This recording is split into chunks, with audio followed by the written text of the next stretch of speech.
Welcome to the Milsurp Mic channel. In my recent video on the Walther Model 4, I mentioned that I originally intended to do a one-off video on the Walther PP, but these two videos, as well as my bank account, have Mark Felton to thank for his video on the Third Reich propaganda minister Joseph Goebbels' carry pistols. Although tank crews, aviators, officers, SS, and Nazi leadership use come to the forefront when talking about the Model 8, Fritz Walther developed the pistol under the shadow of the Versailles Treaty, temporarily shuttering Walther's arms division, and Walther looked to diversify to stay alive.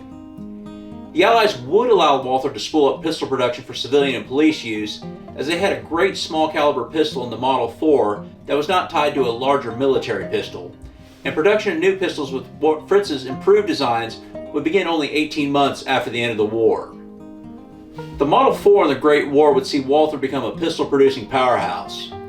The German military would order 250,000 Model 4 pistols as a secondary frontline option. This, along with production of a high-quality lockwork for the MG0815, would see Walther build a new factory during the war.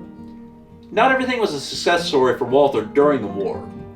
The military sought more pistols that could handle the 9x19mm cartridge of the P08 Luger.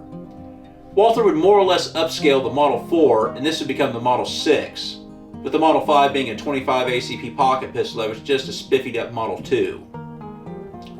The 9mm Parabellum cartridge in a simple blowback setup did not prove to be a good combination, as it had heavy recoil, was unreliable, and succumbed to parts breakage.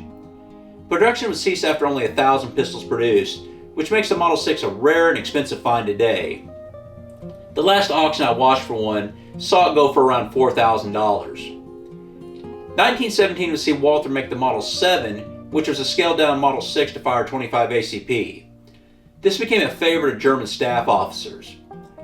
Germany would go on to lose the war, and the Treaty of Versailles was meant to neuter Germany for the long term.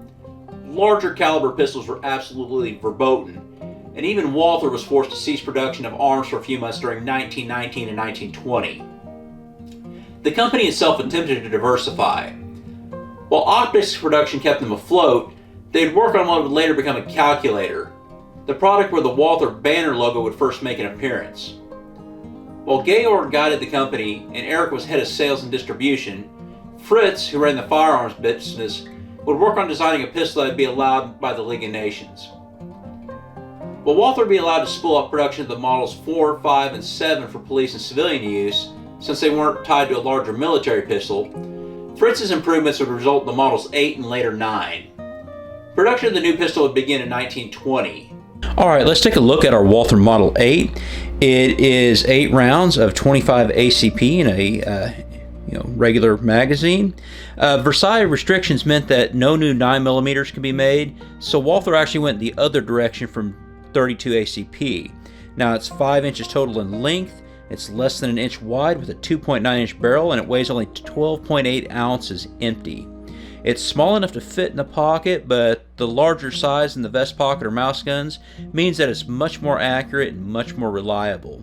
Now, this is much sleeker than the previous offerings, such as the Model 4, and while it's still single action, having a heel magazine release, it has the same takedown as the PPK, with less parts floating around than the Model 4. A couple other differences before I take this down. The Model 4 had left side ejection, whereas you got right side ejection on the Model 8, and the safety is much more intuitive, because on this Model 4, you got this safety back here. You have to pull your thumb back, take it way off, and it's just not in a very intuitive place. On the Model 8, it is right there, so you can just flip it up and down, but it's kind of opposite of what's intuitive. Now, I believe in the Model 4 video I said that the S stands for fire and the F stands for safety. Really, it's just kind of the opposite. It's whatever shows is what it is, so it's showing S, which means it's in the safe position, whereas intuitive, if you put it over fire, you think that it's ready to fire, but to put it into fire, you got to flip it up, cover the S, and do the F. So let's do a quick takedown. As I said, it's just real easy. You got to push the little button down here on the trigger guard, pull the trigger guard down. We pull our slide back, and it is field strip for cleaning.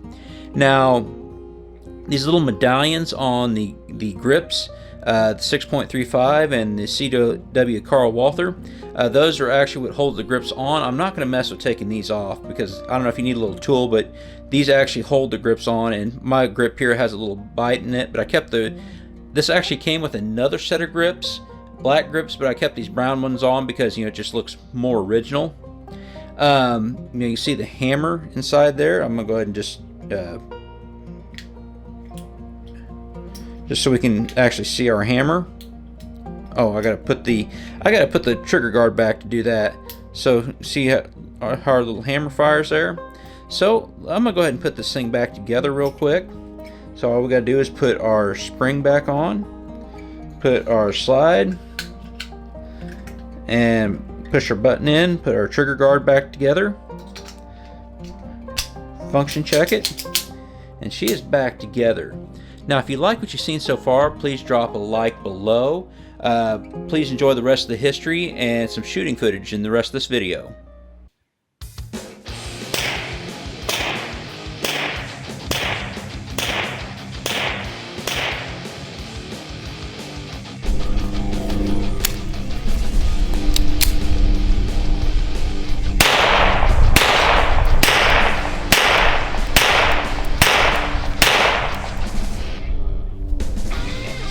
So let's fire it and try it out.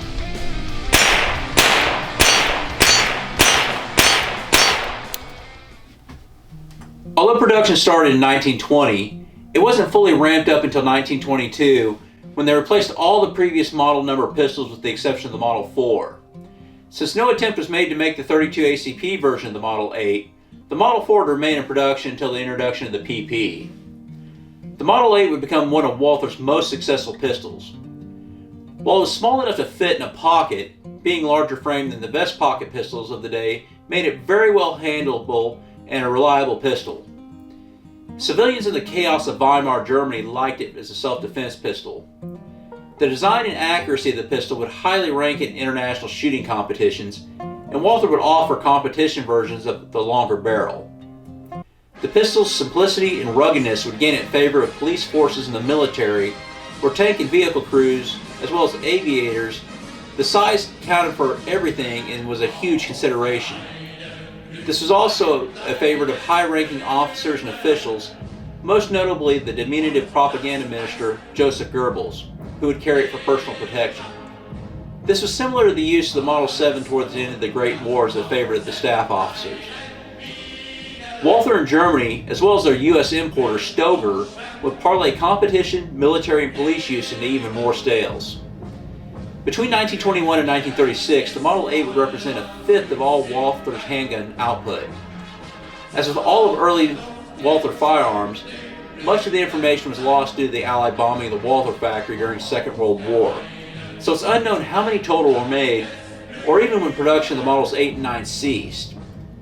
While my sources pretty much agree that production stopped in 1942 or 43 to focus on larger military pistols, they disagree on total numbers produced. Gangrosa has the number at around 245,000, while Walther has pared the estimate down to 146,000. Ed Buffalo of the Unblinking Eye seems to agree with the lower estimate. Either way, production was well into the six figures, and I can see why many desired the pistol after taking my pistol out. My pistol. I actually obtained my Model 8 the same day I bought my Model 4. I researched pricing on both and spotted on Gunbroker the Model 4 that was being sold at a gun store that was a very drivable place for me. I thought the Model 8 was out of reach at the time as they were going for around $1,000 plus or minus, well except for that one Gunbroker ad that claimed to be selling Goebbels' actual pistol, even though his pistols are in a Russian museum. On my way back home, I stopped at another gun store that happens to be a favorite of mine in the area, and lo and behold, they had the Model 8 sitting there with extra grips, ammo, and even a little holster for $425. I picked it up right on the spot. I took it out and really enjoyed shooting this little guy. Natural pointing and absolutely no recoil. The safety's in a much more natural position than the Model 4, although I'd have some trouble due to the Germans doing the things backwards early on with the S and the F.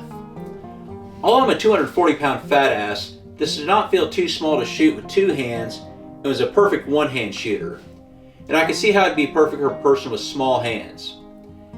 I wonder if Marco Rubio might recommend this pistol to Donald Trump. He's like 6'2", which is why I don't understand why his hands are the size of someone who's 5'2".